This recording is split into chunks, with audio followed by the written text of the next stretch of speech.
Hello, it's John here for another one of our Batflips and Nerds interview podcasts. I've got Russell with me again. How are you, big man? I'm doing good, thanks, John. Good, thanks. Should be another entertaining one. Yeah, definitely think so. Joining us this week, we're delighted to be joined by a pitcher who made his major league debut this year with the Kansas City Royals, pitching in 5 games before being part of the package that took Lucas Erceg to KC from Oakland. He was recently traded to his third team of the year, the Seattle Mariners. Welcome, Will Klein. Will, how are you?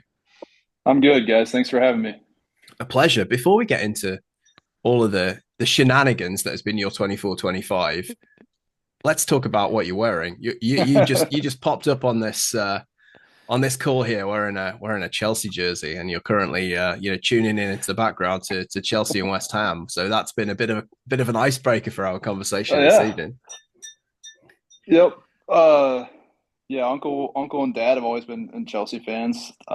Named their dog Chelsea, that kind of ran with them. And, when I got high school age into college, I started watching them a lot, and then it's turned into having to watch every game, even if it means 4:30 Pacific time. So Oh it's kind of turned wow. in.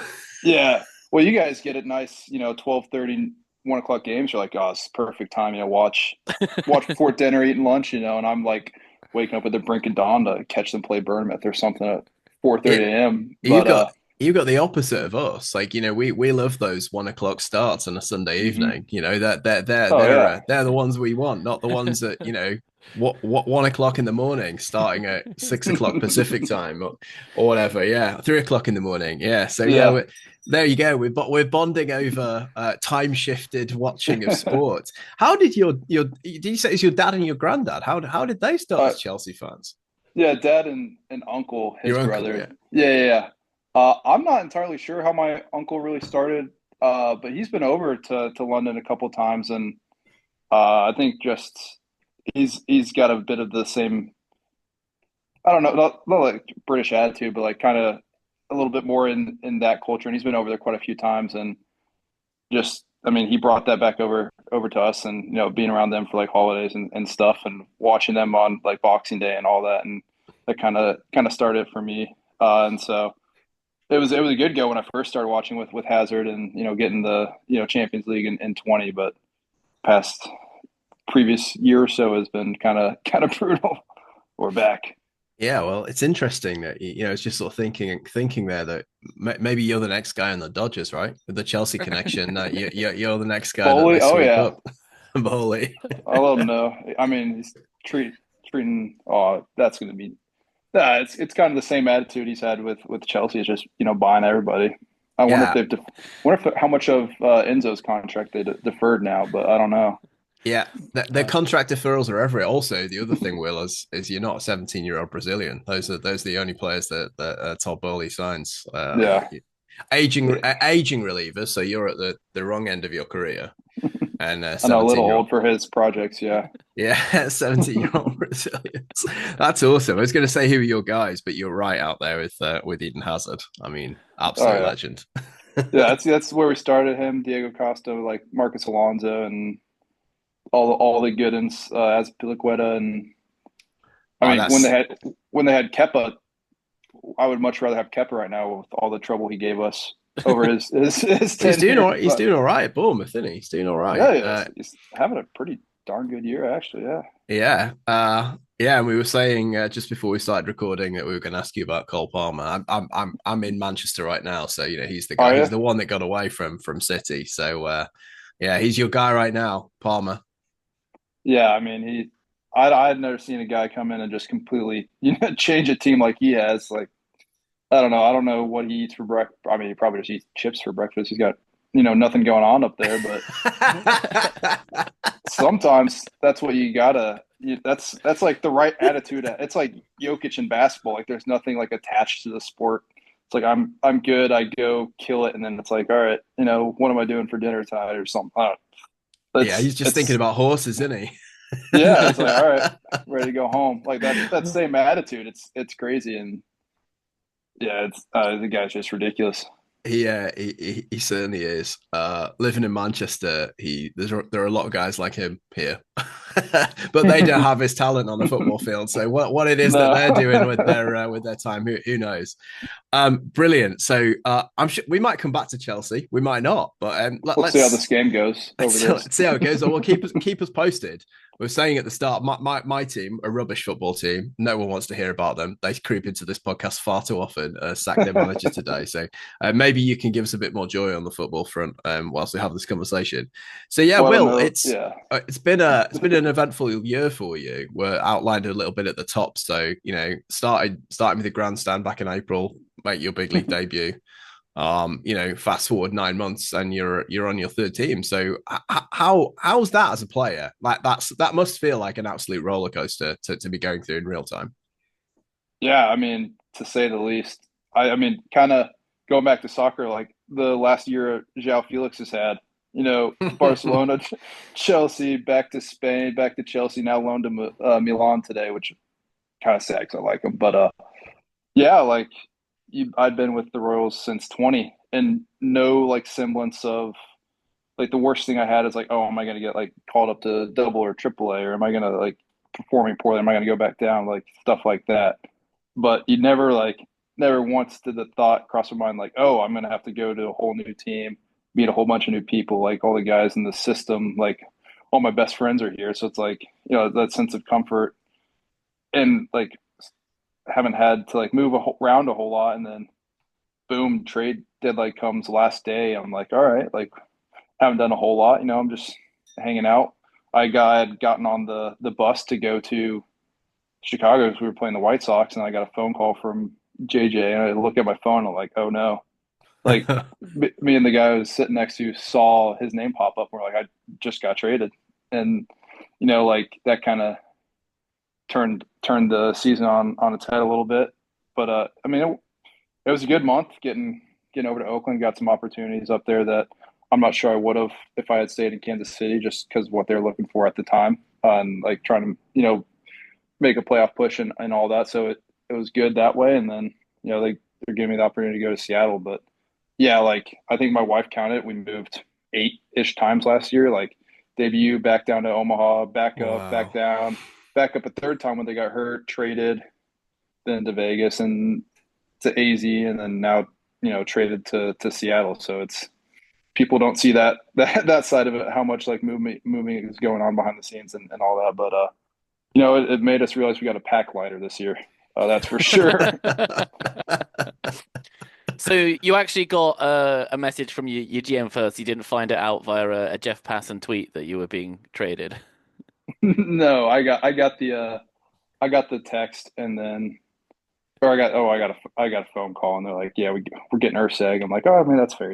He's pretty good. So uh, took my butt over to Oakland and then yep. And then the last one was a little more of a shock because like obviously I had just gotten traded to Oakland. I thought there was gonna be a little more time here. I'm just having gotten here and all that. But it's they signed Jose Leclerc, another good player. Won Texas a ring, so it's like they're trying to improve, and it's part of the game. And so hoping Seattle's the fit now. Well, we've got our fingers crossed for you. So we want to talk a little bit about what that means for you in terms of the off Mhm. season during the course of this conversation. But before we get into how your off season's been, how you approach it, and how or whether that's changed with the Mariners, the place to start with someone like you, Will, whose call up is so recent, is to start with that story. It's always like it never gets boring listening to big leaguers talk about what their particular circumstances were when they found out that it was the tap on the shoulder for them today. Oh, I'm sure other people have, cool like call to the manager's office, video recording, hey, you want to go play in the big league story. But no, we had a 10 a.m. Start for Paul Skeens Day. It was I think either Tuesday or Wednesdays, uh we would do like kids days and it just so happened we were playing the Indians AAA and so we were Paul Skeens, so it was packed out. Kids are yelling at Skeens. So I think he got a little intimidated because he gave his first run. Um but no, we had 10 a.m. game done by like 1 or 2, and so we were just hanging out. I was playing video games with my roommate. I was eating dinner. I think it was like 9 o'clock, 9:30. Eating Chipotle on in our apartment, and then I get a call from our manager like, "Hey, you got to go to Kansas City tomorrow. They got a day game." I'm like, "What? Like, are you serious?" He's like, "No, I'm just kidding." I was like, well, no, but he's like, "No, you got to go to Kansas City tomorrow. They got like a 1 o'clock day game. They need an arm.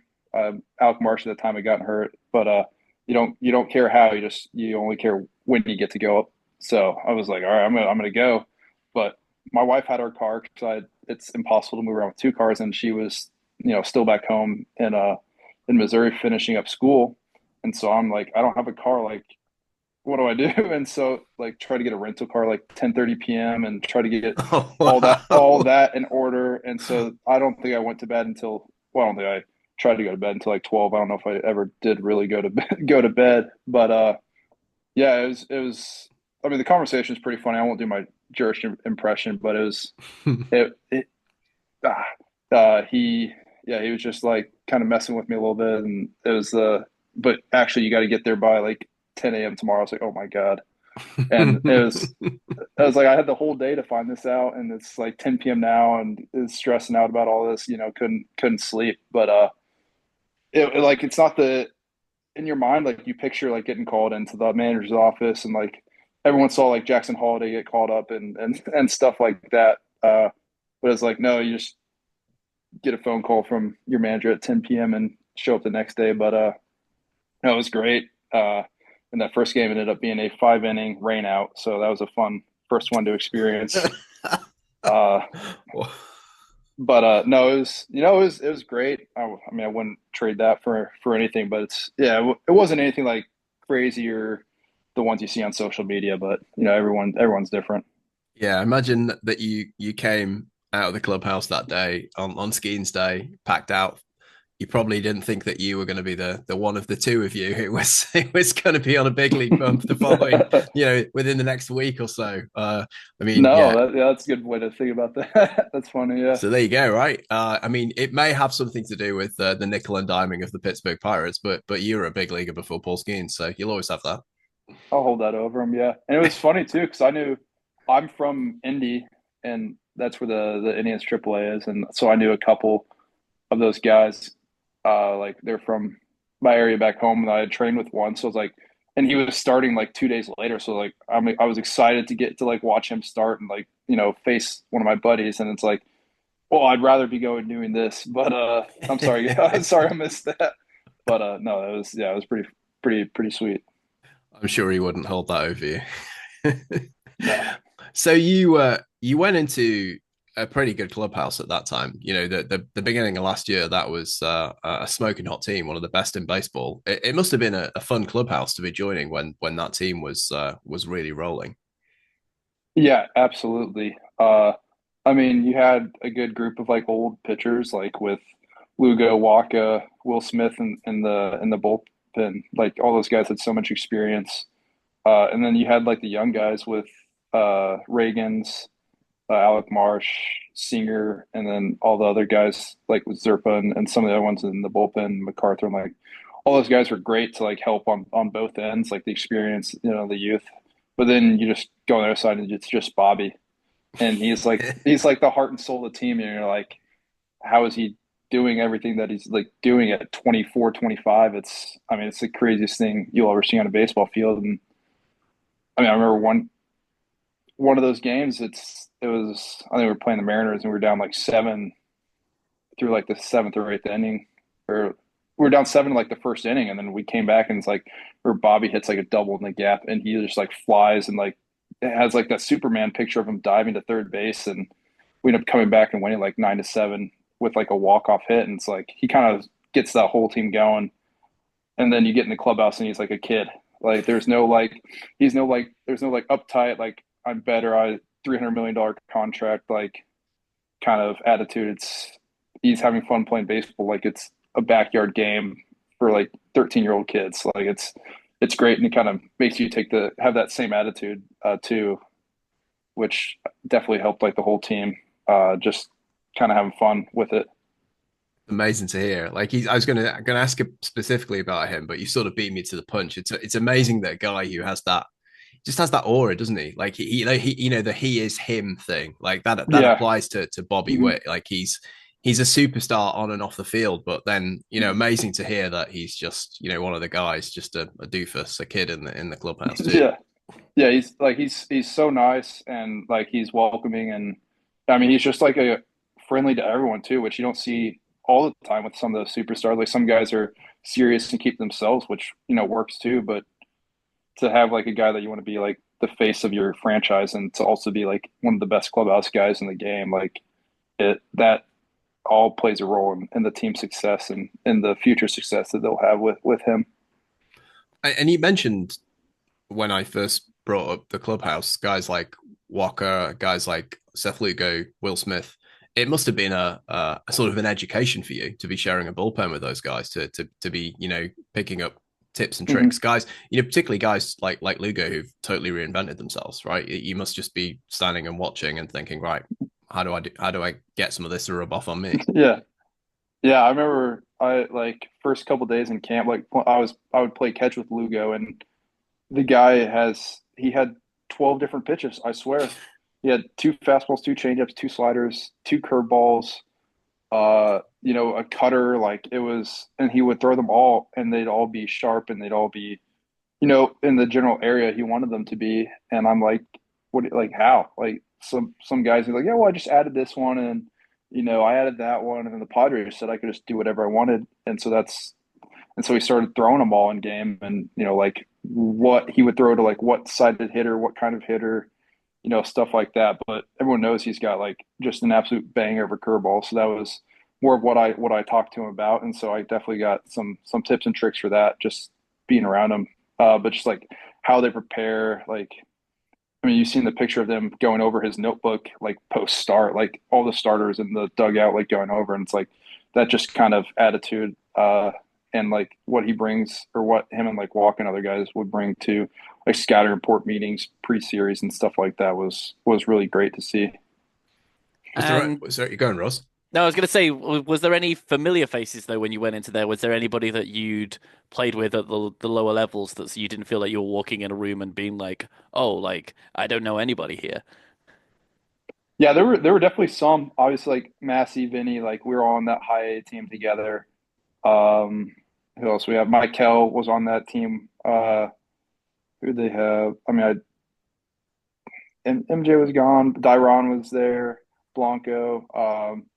And then like MacArthur, I'd played with in AAA the year before, and then like Stetter was Mitch Stetter, who's ended up being the bullpen coach, had worked at the complex for a couple of years, and so it's just like yeah, seeing those faces, and then getting to be around them in big league camp and stuff, and getting familiar with them there too, helped. And so yeah, that helped me definitely be a little less nervous, which was great because it's still the same game, but there's a lot more pressure at that level, and so yeah, having those guys around definitely helped.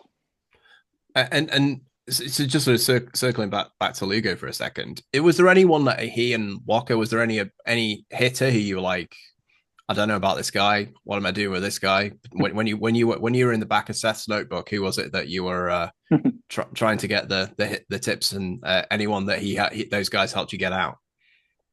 No, it's hard to attack hitters the way he does because I mean I was a starter up. Yeah, it It's a doesn't little have. different. I mean, you're down But 12 pitches, right?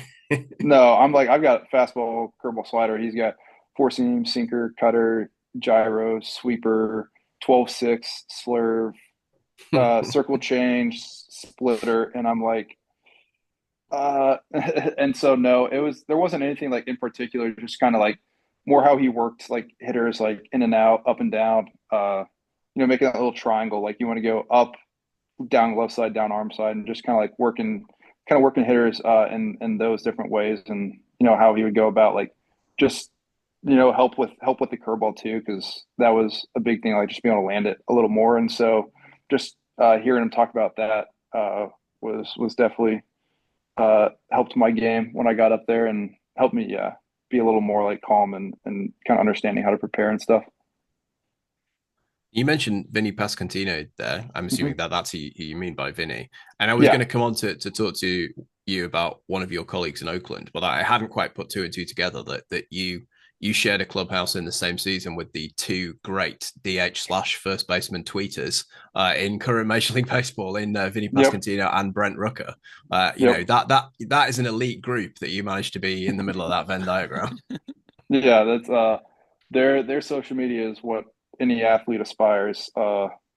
I'm not a giant Jets fan, so I don't get half of any stuff, but no, the whole what the life his presence has taken on with with the pass watch and kind of all that. It's really funny, and I think that's how like players should interact with fans and stuff, and you know, and like Brent and everything he does on Twitter and TikTok and Instagram, and it's all really funny and good to see that those guys have like that personality and are able to like communicate effectively with fans, and fans aren't just giant, you know, aren't are interacting with it in like an appropriate way and not being just rude and stuff towards them, which is good.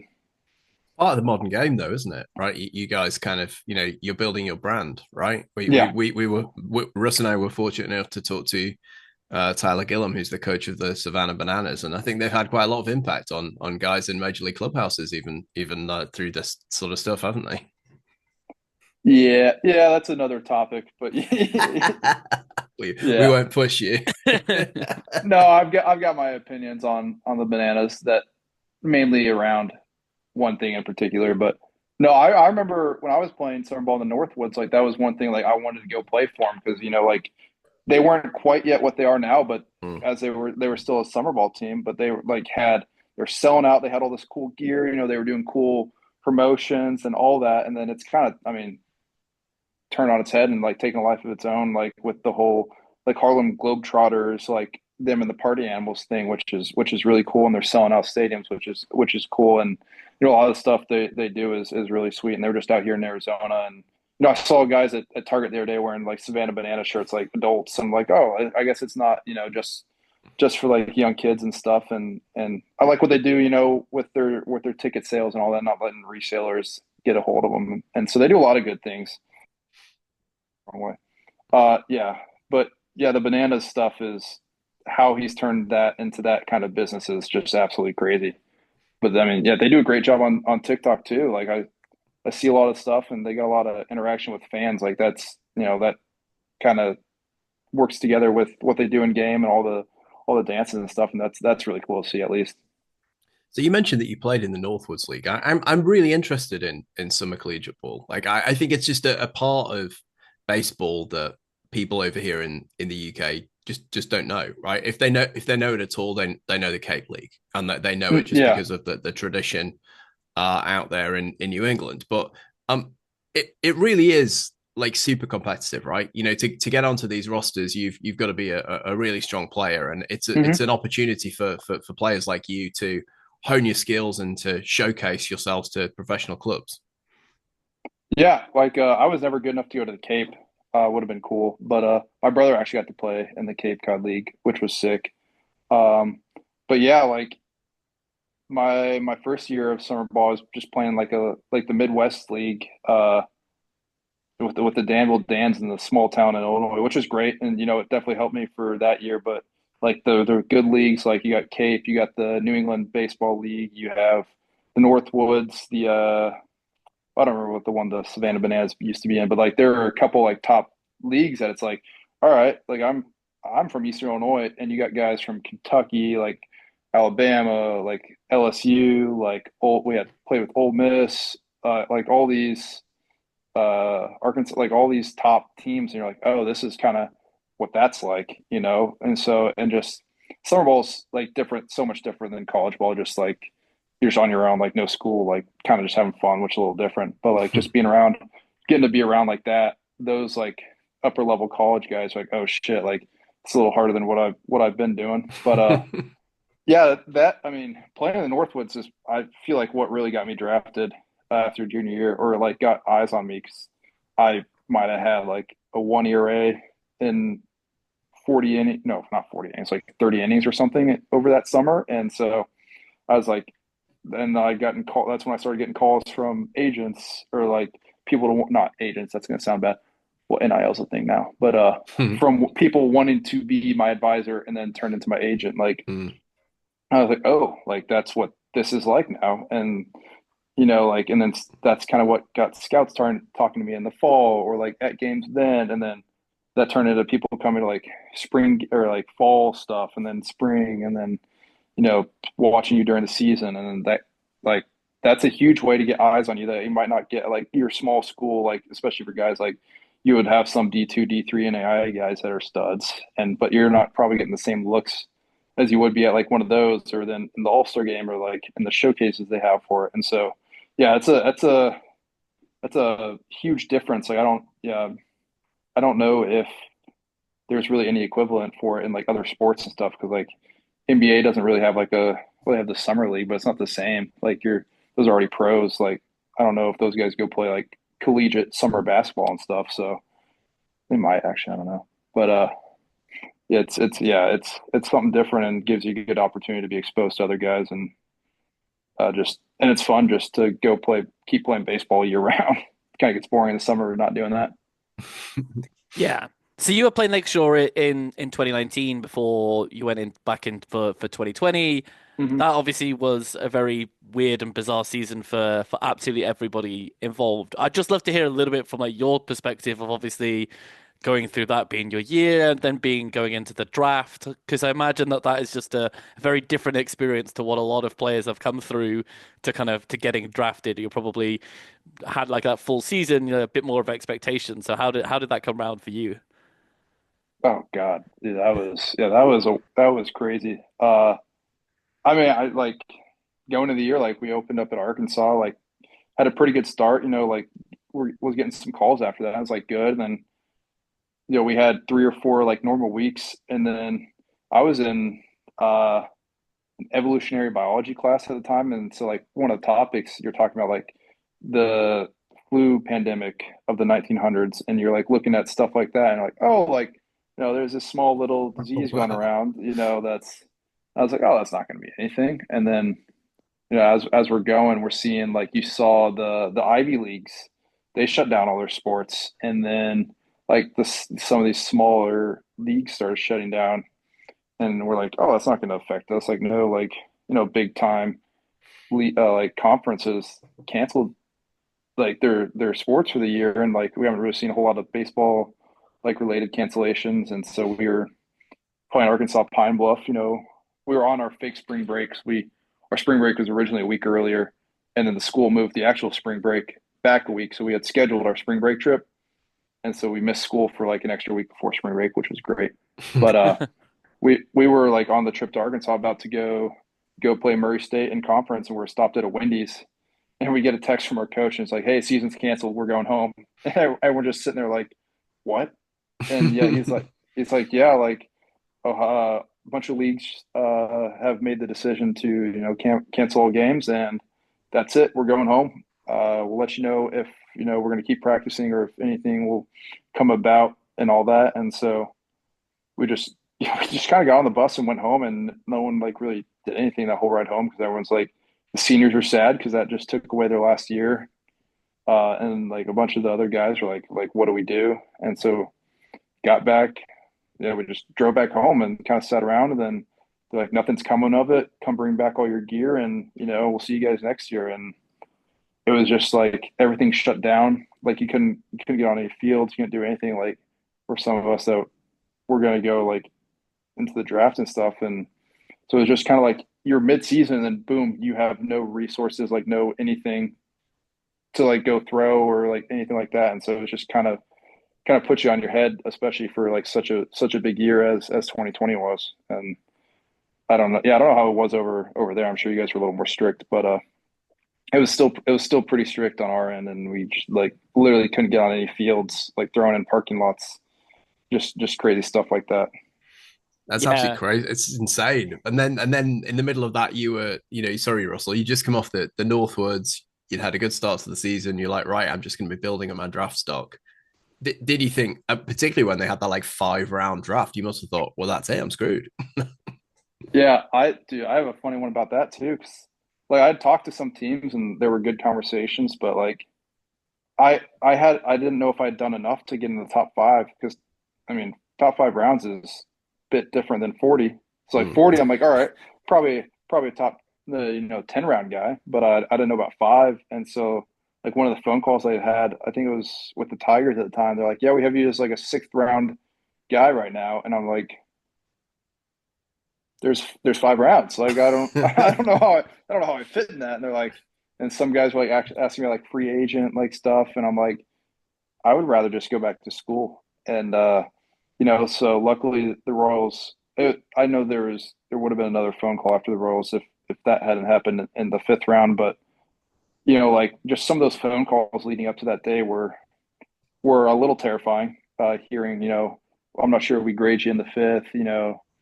Well, free agent talks, like stuff like that. And so going into it was really scary. And then watching the first day, you're like, all right, I'm not going to be here.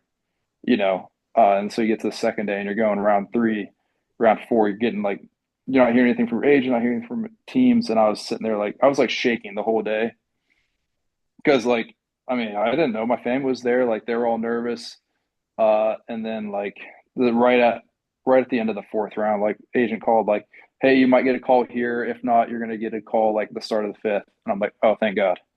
And then my phone rang from Dayton Moore and Mitch Meyer with the Royals, and they're like, all right, we're gonna get you, welcome. I was like, oh, kind of like felt like a weight lifted there, and then yeah, I was gonna say my dad checked the tracker before any of that to see the who actually got drafted, and he saw my name. He kind of spoiled it, but it was it was yeah, it was nice. That was one of the most nervous days of my life, though. Just sitting there, sitting there waiting uh, for 150 guys to get drafted and hoping you're one of them.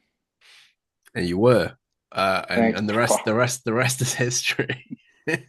Yeah, that feels like it was 20 years ago. Just, I mean, because even after that, you just go back to what you're doing, which was throwing in parking lot, lifting in a home lifting in a gym that I had put in my house, and then eventually, like I went back to Indiana and started training there for before the Royals had a little camp and stuff like that. But for a while there, it was just home gym and parking lot throwing and hoping that was enough. Wow. It's just absolutely crazy to even think back to what we were doing then. And we didn't even have it anywhere near like that. Let's sort of fast forward again to now or more recent history. We talked a little bit at the top of the conversation about that move to Oakland. And we've gone from one very bizarre situation, you throwing in a parking lot and working out in your house, to another, let's be honest, bizarre situation in baseballing terms, where you move to a team on the brink of moving cities and there were no fans in the stadium. Like, how was that? That must have been like hey, this is COVID again. Yeah, that was really strange. Obviously, I wasn't there at the start of everything that turned into the movement that was Oakland, but the ones that were there were great. They were welcoming. First day at the stadium, like I did, like a on air thing with their broadcast guys, and got to call bingo numbers, which is pretty fun. But the hardcore fans that were still showing up, we really appreciate. They were great and they were really friendly, and you could hear the ones that were protesting, which was kind of funny because there was no one there and they're just yelling through the entire game. But yeah, it was really weird because you kind of lose some of that adrenaline, especially when we played the White Sox and they were on like that 20 game losing streak, and you're like there and you're like, all right, we just lost to them and broke their losing streak, and there's like 50 people here, like it just felt like a high school game a little bit. Uh, yeah, like there was maybe like the front like couple seats were full, like 1,000 people maybe, but nothing for this giant former like NFL stadium that's like this holds 40,000 people. Like it was, yeah, a little sad too, honestly, because I mean, you're used to having a bunch of fans, and baseball is a great fan sport, and there's no one wants to come watch you, but it's like you kind of understand the reasons, but it yeah, definitely felt like COVID again, and then when we play the Dodgers and it's 90% Dodgers fans and there's like 20,000 people there, you're like, okay, we're back a little bit. but it's like all Dodgers fans who are like, yeah, screw them. But yeah, no, that was a really weird situation to kind of get thrown into. Oh, we keep seeing Will sort of like his eyes just lighting up. Is Chelsea scored? I don't think they have. No, it's 0-0. But I thought something was gonna happen there, but no. So I want to talk to you a little bit about what an off season looks like. Again, a bit like the Northwoods League and collegiate summer baseball.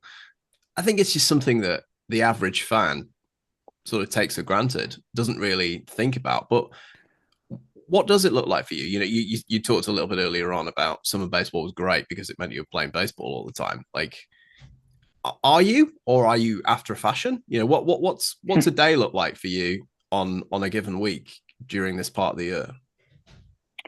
Yeah, I mean, I'll just start at the beginning, like, because when that season, like the last game of the season hits, like, and you go home and it's like, well, what I've like your daily life for the last 8 months is not going to happen for the next 4 or 5 months.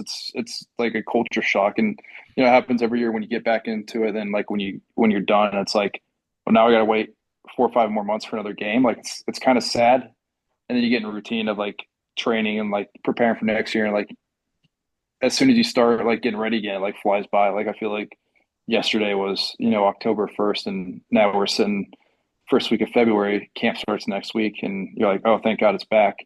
But then a blink of an eye, it's gonna be gone again. So it's crazy. But like I normally go into train about 10:30. I'll just wake up, make breakfast here, and I'm in AZ, so I would be closer to Mesa where the A's were.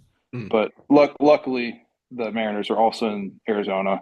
Would have been kind of a pain to get traded to a Florida team after moving out here for the offseason. Move But nine of the year for you and your wife. yeah, part of it. Yeah, I would have been part of it. But yeah, we kind of thought that's why we got a flexible apartment in case we had to move. But yeah, go and train. So like I normally just do some static stuff, get moving around, and then I'll move on to like bands, get the shoulder ready. And then Driveline has, a list of like plyo drills and stuff based on like a motion capture that you do at the start of the year and then halfway through, which kind of gets your like biomechanical analysis and can tell you your deficiencies, what you do really well, and kind of can go about like, okay, we need to attack this with baseball drills, attack this with mobility, attack this with strength and running stuff. And so just I would go through, probably have normally like 3 or 4 different drills, and you go through that with a couple different overweighted, underweighted balls, get the arm going. You go play catch, whatever, then they have a series of arm care stuff like based on that. And so you go do that. And then that's your throwing. And then once you're done there, I'd go do sprints, med balls, like jump, plyometric stuff. And then you get in the weight room. And then normally I'm done by like 2:30 ish. And I come home and I'm like, what now? And Hopefully a Chelsea game. oh, yeah. Oh no! I think Russell and I know what's happened there. Yeah. Fuck Jared Bowen. God damn. Yeah, he's someone else. That guy. He's such a good player too. He's so good, isn't he? Oh dear. Who's Emerson with an assist too? That hurts. Oh no. So Russell, I'm going to hand over to you because I think Will's touched on some of the things we wanted to ask about without it.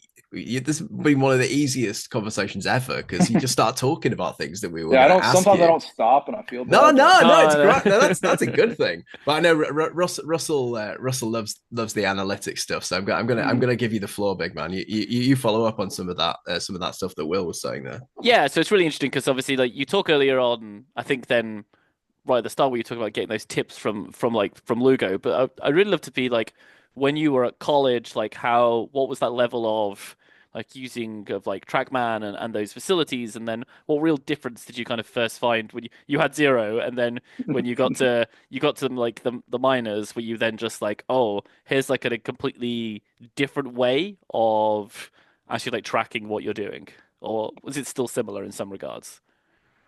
Yeah, in college we had radar guns. I'm not sure.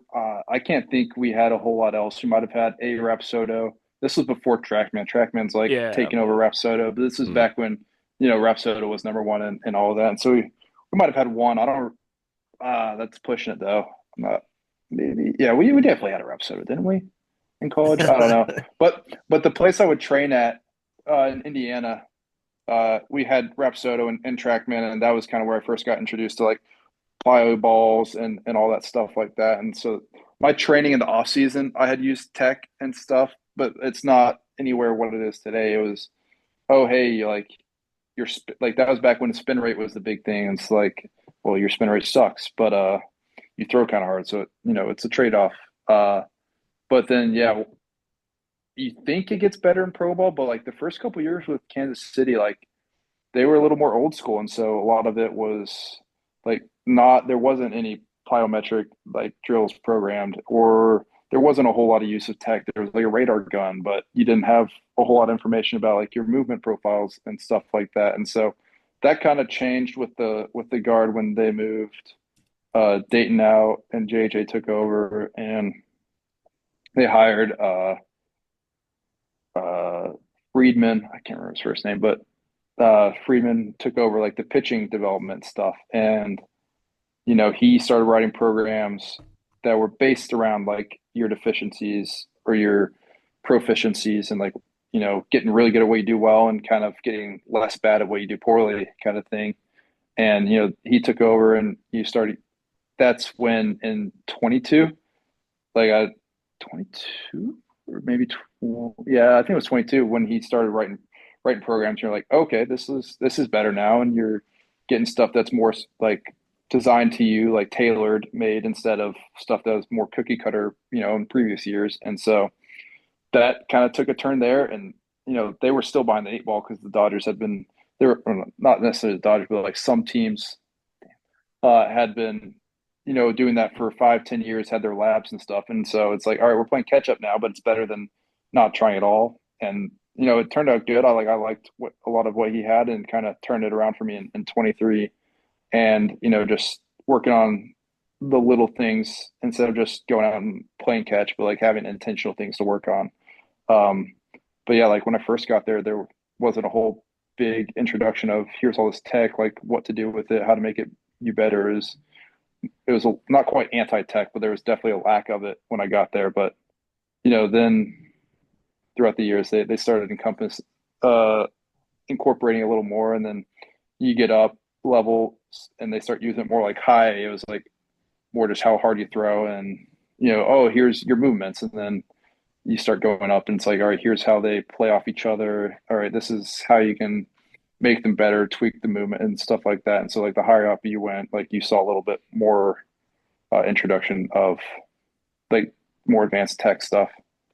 And is that something that you've sort of taken on yourself away from the programs? Is it because this is like the sort of the meme of every offsite off season is so and so's at Driveline, they're working on a new pitch, or is it very much prescribed by the club that you're working with at the time how they want you to approach any given day? I think definitely like when you're the minors, like it was more prescribed, like they tell you what they want.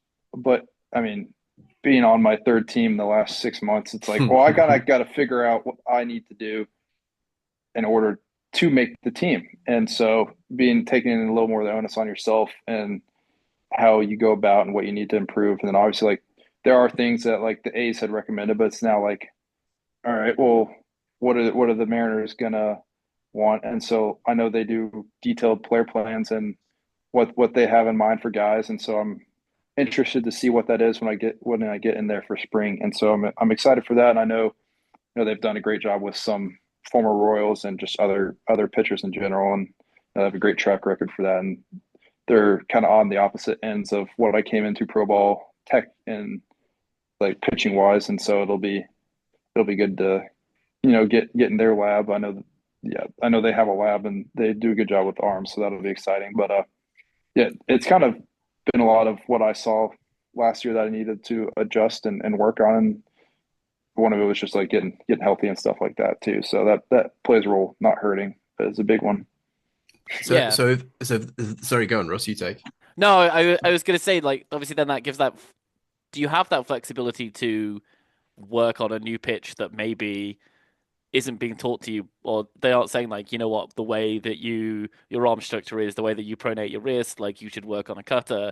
Do you get chance to be like had that spit talking about with Seth Lugo to work on a curveball or see someone else's grip and be like, you know what, I'm gonna spend like 10 pitches for the next like 2 or 3 weeks just seeing if I can throw this. Yeah, you have that flexibility, absolutely. But a lot of mine was like I the shapes and I it goes hard and the curveball moves well. It's just like for me, it's like doing that over and over, and the execution, uh, being able to execute multiple locations, pitches in a row, and executing for a whole batter for a whole inning. Like that's the important part for me now, not necessarily like some guys like go revitalize a career at a pitch, but like my whole thing's always just been throwing more strikes. And so that's the big one. And just, part of that's getting rid of some deficiencies, some stuff that makes it less repeatable and just kind of like smoothing out and making it a little simpler. And so that's what a lot of that was. And just being more like attack minded, like go get him in the zone, and not being kind of as timid because you kind of lost that a little bit through the year last year. And so part of that's been that, and just trusting in the zone, and knowing that you're capable of throwing strikes, which everyone is. Most of the time it's mental. So it's been more of that, or and trying to add a changeup, which was what the A's had asked for, but now I have no idea. So I was going to say, have they been in touch with you to say what it is that they want from you, or are you sort of waiting until you get into camp? Because you touched on it in a previous answer. You couldn't really be going anywhere better in terms of maybe Cleveland would be the only other place that would be on a par in terms of tinkering with pitches and turning them into magic. yeah, Cleveland's done a good job. I know one of my buddies, Timmy Herron, was in that bullpen last year. I trained with him in Indianapolis in like 19 and 20, and I mean he's killing with them. But yeah, they've turned out some monsters with him and Cade Smith as young guys, and obviously like Clase and the other guys that fill out those roles. But yeah, they kind of do a good job over there. But no, I mean it was what the trade was like a week and a half ago. So I mean, they're like, we'll have a player plan ready for you when you get here in spring, and stuff we're gonna attack, or kind of like what we want you thinking about, and stuff like that. And so, I mean, there wasn't a whole lot of time left in the off season, anyways, to really change the focus that I had already. So I mean, most will just be kind of what adjustments they see like once I start throwing for them there. And so, I I'm not sure what that'll be. Looking at all their arms, they all have a lot of them have two different fastballs. So that would be maybe something, adding a sinker, something that kind of goes right because a lot of my stuff goes left. Or no, I had worked on the changeup I had thrown in 23 and double A, and so maybe adding one of those again. But I'm not too sure. But whatever it is, I'll give a really good old college try and just have faith that, I mean, they know what they're doing and they crush it. So it makes it a little easier to trust them. Yeah, definitely. And so it is a week away from then going out to spring training. Obviously it's going to be different last this year than last year, but like how does that kind of that ramp up thing actually go? Because we hear like pitchers and catchers report and we see some videos of everyone throwing around for hours, but we kind of don't see like from your mental side like coming into it, it's like how quickly do you then build up that workload from kind of like what you've been doing in the off season, or is it still quite steady for a while? No, it takes a pretty well. I've been going like I threw live on Friday. Faced hitters for the first time, and then I'll face hitters again this week on Wednesday, and then I mean, games go on you fast. Like pitcher catcher report the 12th, full team workouts the 18th, and then games the 21st. You're like, oh crap. And so, like, getting able to face hitters on your own, and then when you get there, it'll probably be a bullpen or two, live ABs, and then boom, games. And so it's like it happens quick, and you got to be ready for it. Especially like guys in my situation, like trying to make the team out of camp, and just being ready and having your stuff ready to go fight for those spots. And like it's still spring, guys know like you're not going to be mid-season form, but having the attitude and thinking like prepping to be in the right spot to go compete for a job. And so kind of in the off season, it's all on you. Like I built up with bullpens since when I start bullpens, maybe like early December, mid December ish. And you're throwing them once a week, and then you move to like twice a week, and then you move to like higher intent bullpens. Now you're throwing all your stuff at high intent, and then maybe you're doing one day like spin stuff, one day like location tracker and stuff like that. And so there's different emphases. Yeah, I don't know how the plural of that one works, but there's different like It was in there focuses for somewhere. yeah, one of those two.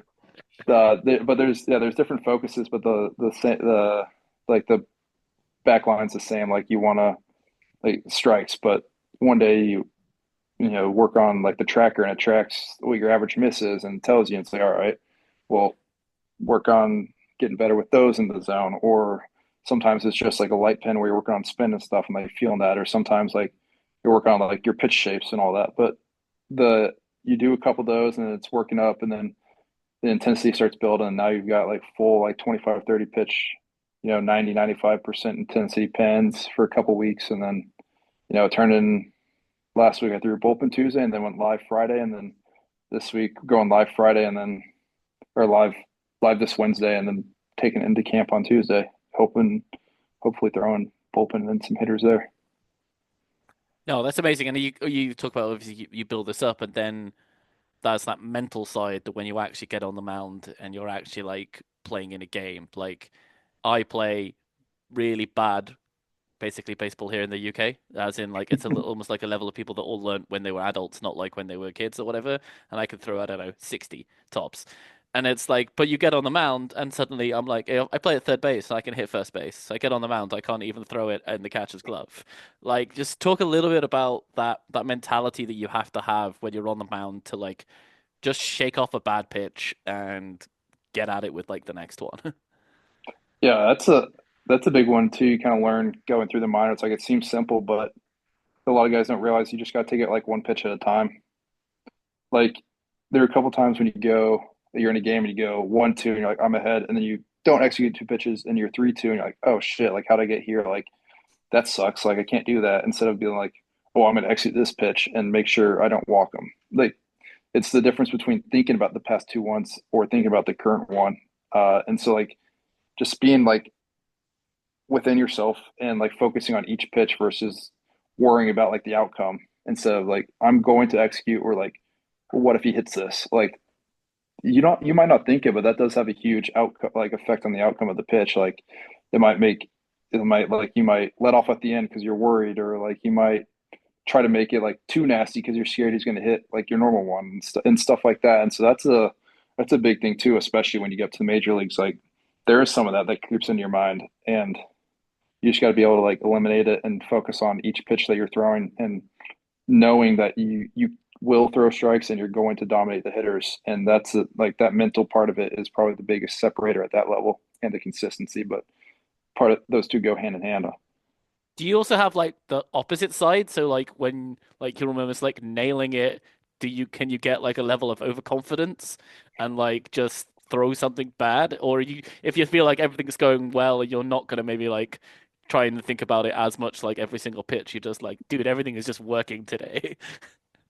Dude, I feel like it goes either way because sometimes you're like crushing. You're like, all right, don't fuck this. Oh, don't mess this up. Sorry. That's Uh, fine. and and then the second you think that you messed it up, it's like you're jinxing yourself. But if you're just like focused on your breathing and focused on like executing each pitch instead of looking back at like your collective work you've already done and be like, oh, that's really good. Don't mess it up.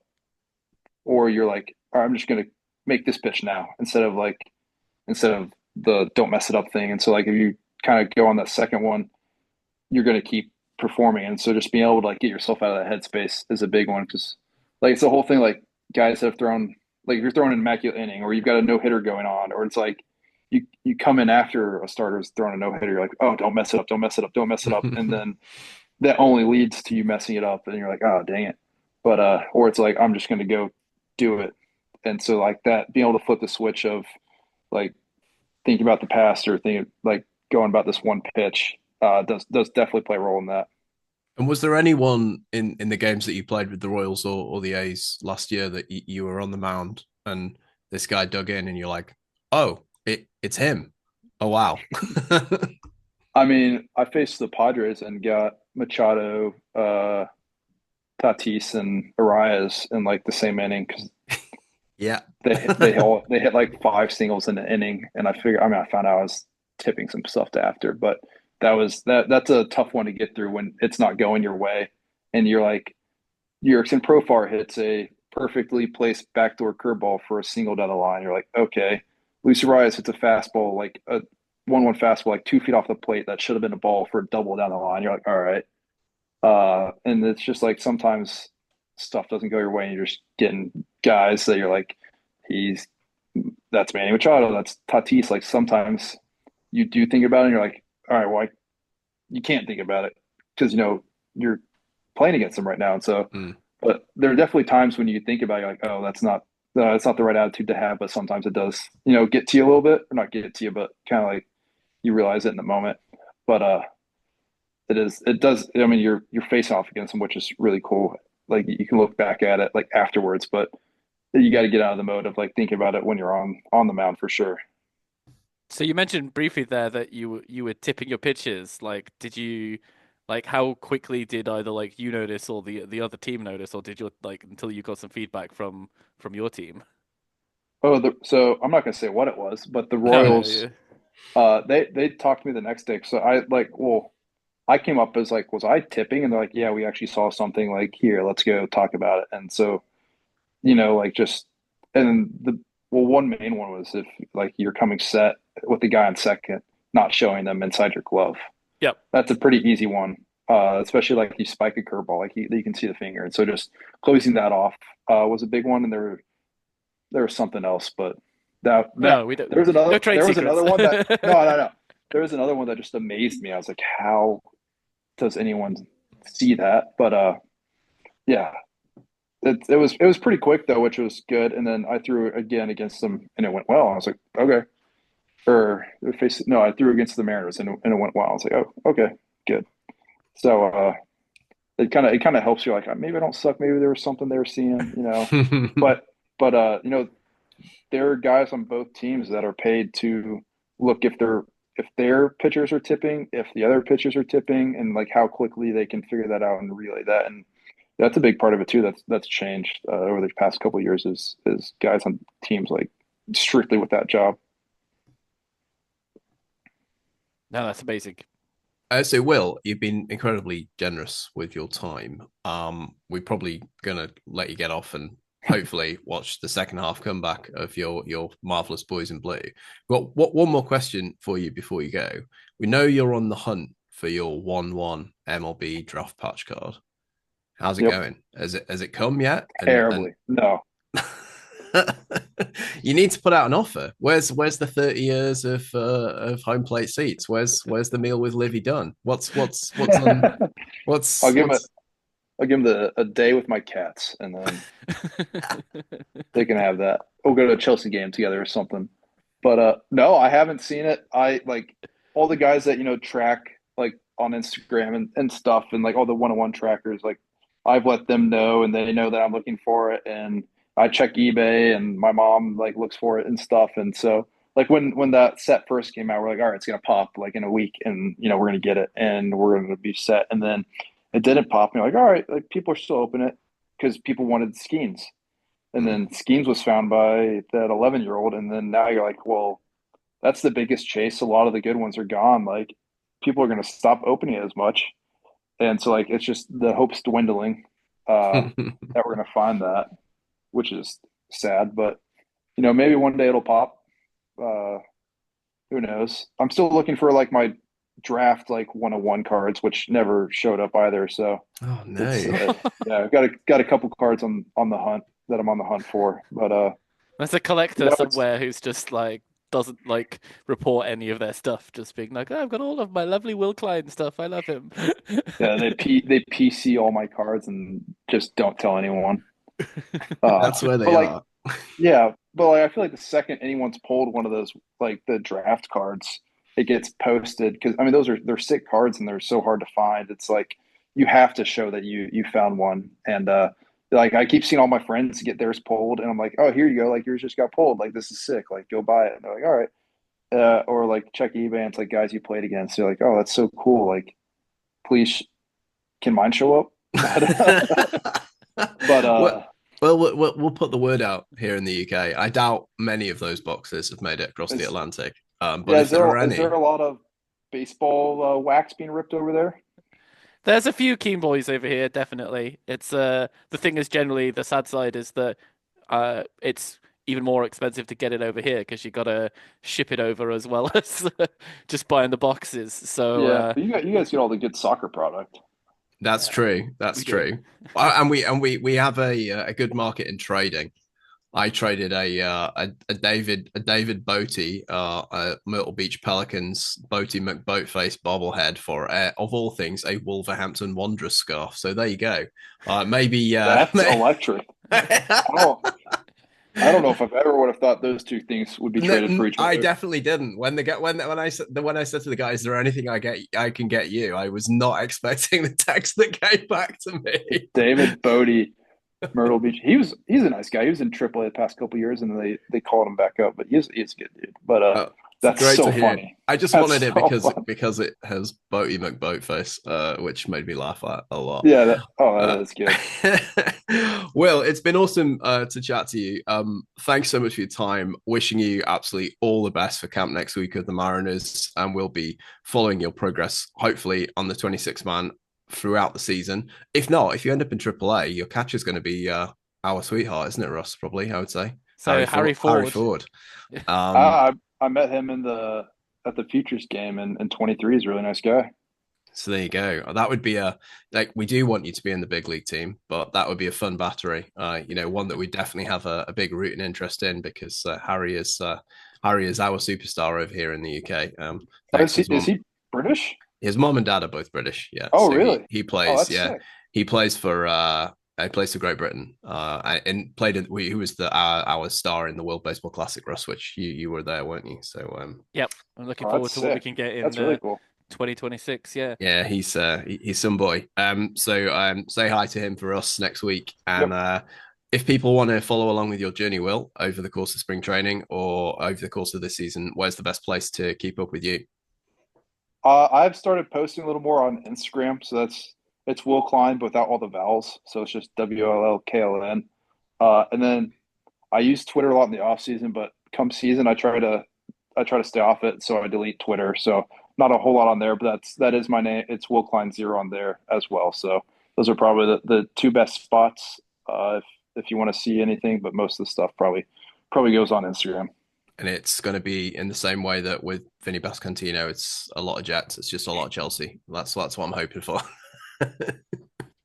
Yeah, a lot of Chelsea, a lot of man you hate. So Well, that's the right thing to say for sure. Will, thanks so much for your time, and hopefully we'll catch you again soon. yep. Thanks for having me.